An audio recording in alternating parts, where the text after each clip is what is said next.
Yo, what's up, YouTube? This is your boy Jay from Keeping It Real, your arbiter of gaming news and commentary, hitting you off with a studio production video where you know this is your channel, where all gamers' voices are heard.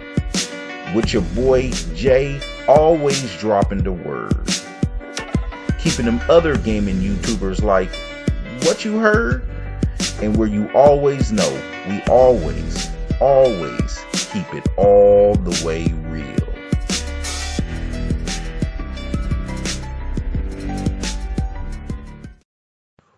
What's up, everybody? I just want to thank you all for checking out my studio video today.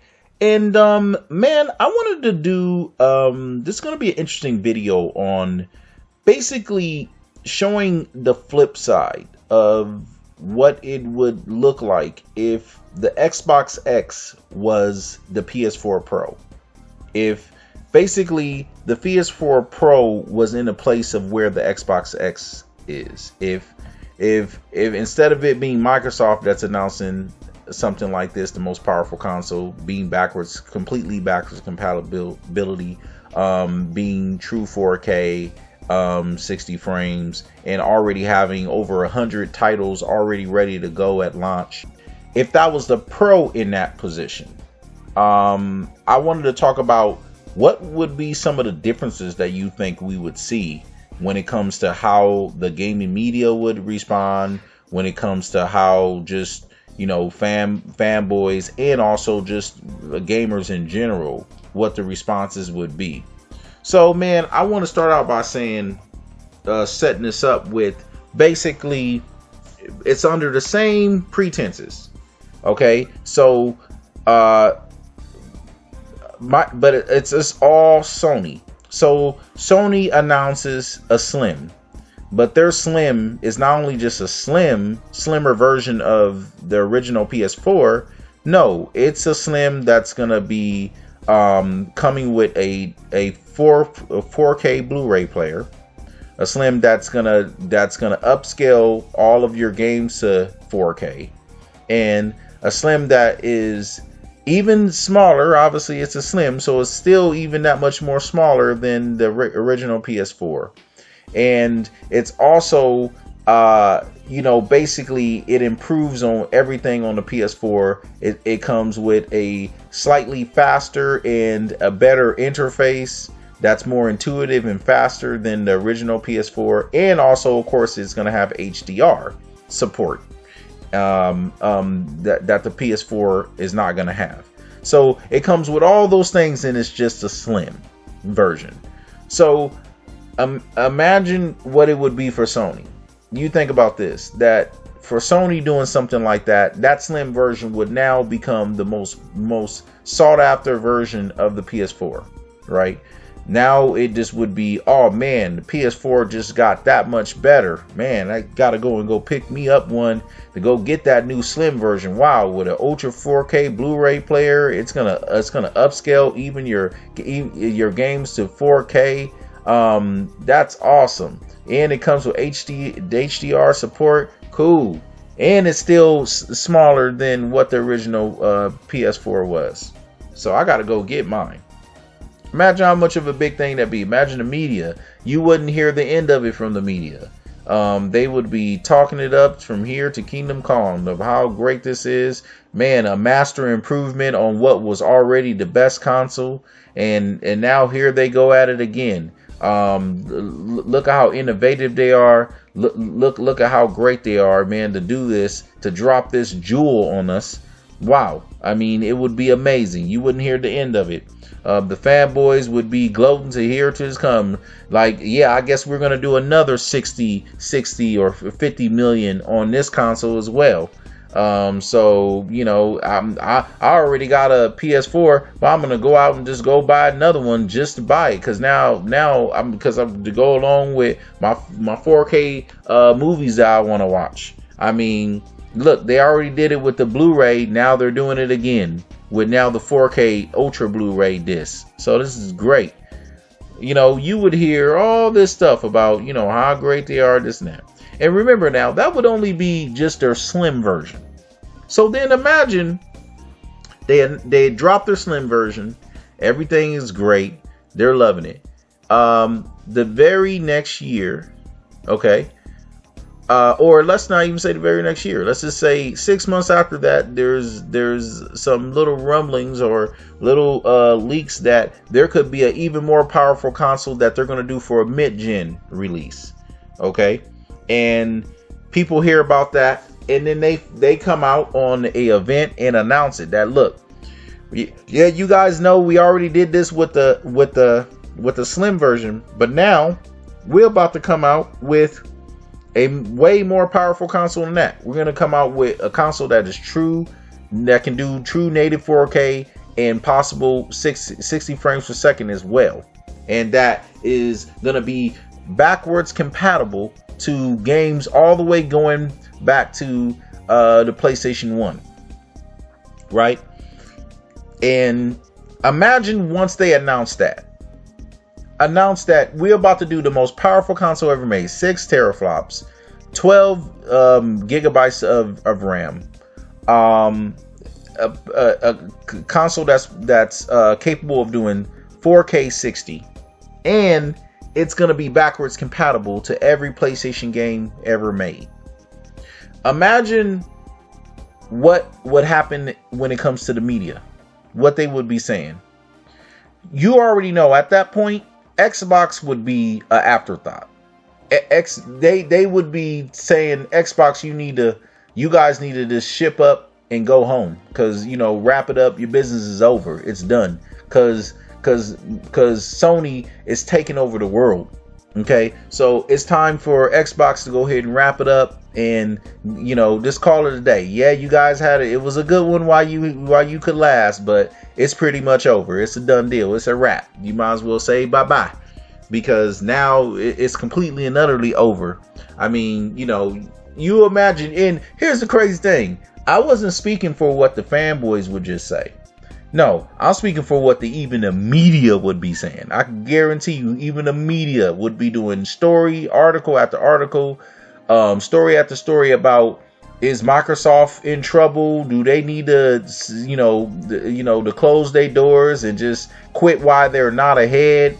You will be hearing all these stories. And now, mind you, this would just be on the announcement of a PS4 Pro that could do all these things. That would just be on announcement, let alone the PS4 Pro actually coming out.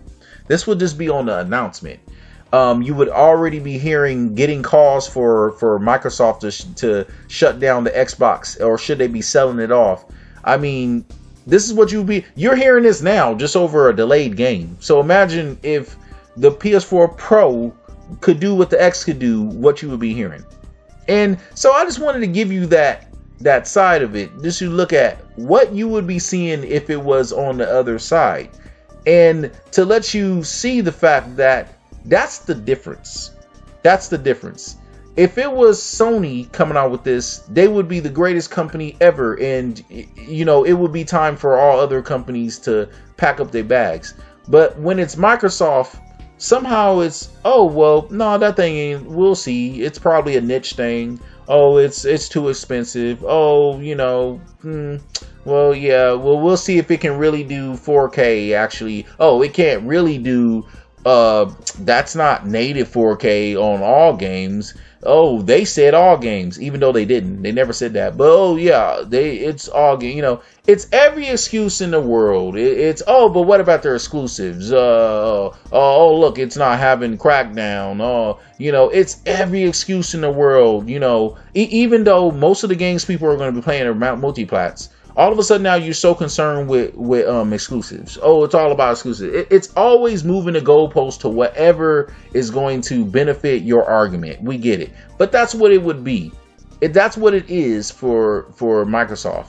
It will be completely different for Sony. If it was Sony, you wouldn't hear none of that. It would just be like, hey, this is the greatest thing ever for all gamers. And hey, we need to rejoice, because Sony now owns the world with this console. I mean, media would be praising them. They would be telling Xbox to kind of wrap it up. The fanboys would, it would just be assumed that, okay, Xbox is just an afterthought. It's completely irrelevant. What do we need it for? Like, it doesn't have any games. I mean, who cares?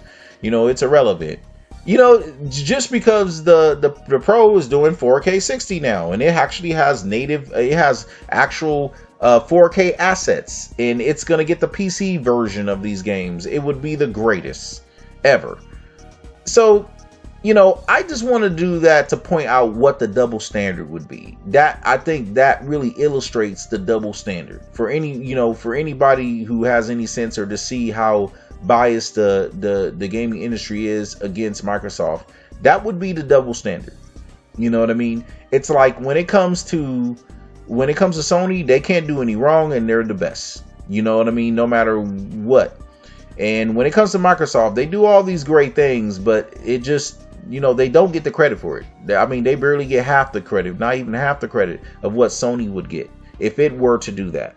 And I think that's really a crying shame. I really do, because I think what it does is it disincentivizes companies from actually doing great things and actually trying to move the console gaming industry forward, and also trying to provide the best for their consumers.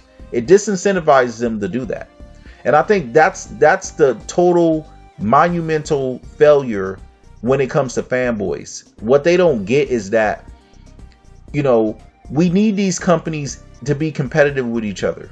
What they don't get is that we don't want no company to shut down, because all that does is make whatever companies are still in business just become that much more bigger, where they can monopolize the whole system. And basically, you know, you think about it. If Microsoft was to shut down and then it was only Nintendo and Sony, you already see with Sony, you as a gamers, you ask them for stuff, you ain't getting jack. They just tell you what they gonna give you. You ain't telling them nothing. They ain't listening to nothing you saying. Imagine how much they wouldn't listen if Microsoft was out of the game and Microsoft was now closed their doors. Do you think you would really be getting anything you wanted from Sony? Think about that. Okay, think about it. Hell no.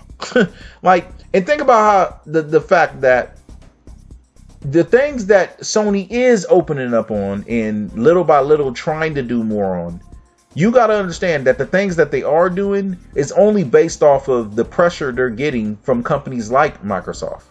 You're going to see, if you ain't seen it already, you're going to see when Sony finally starts saying, okay, we'll allow crossplay. When Sony finally starts saying, okay, we're going to look into backwards compatibility, at least on our next console, it's going to be more backwards compatibility. When Sony finally start actually having you be able to change your gamer name, when Sony start actually doing something to improve their network, or doing something to improve their interface, and actually making it where it's more modern and up to date, when Sony finally start paying for actual Rumble technology to update their controllers, to have it actually be updated to what the standard of what today's controllers are, when Sony finally start, you know, putting more effort into trying to make sure that the exclusives they are having are out on time, and to stop announcing them way too early, when Sony start finally doing some of these things, those things are going to happen because of the pressure that Microsoft is putting on them. It's not going to happen because of the pressure that their consumers are putting on them. So you got to understand that Microsoft is a big pivotal factor to making Sony a better company. Just the same as Sony is a big pivotal factor for making Microsoft a better company.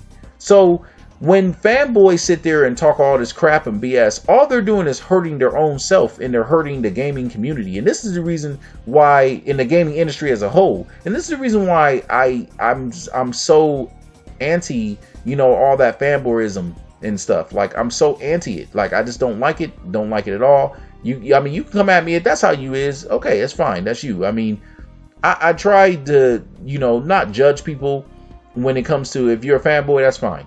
You know, I mean, you be what you want to be.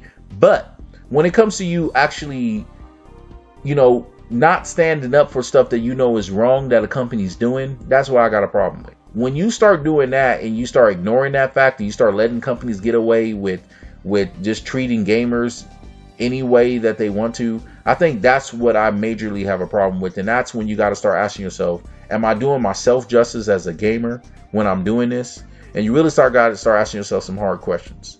So yeah, man, that's what I want to do. I want to do a video on that. That's just the view of what I wanted to do on if it was Sony that was in Xbox place right now, what would happen?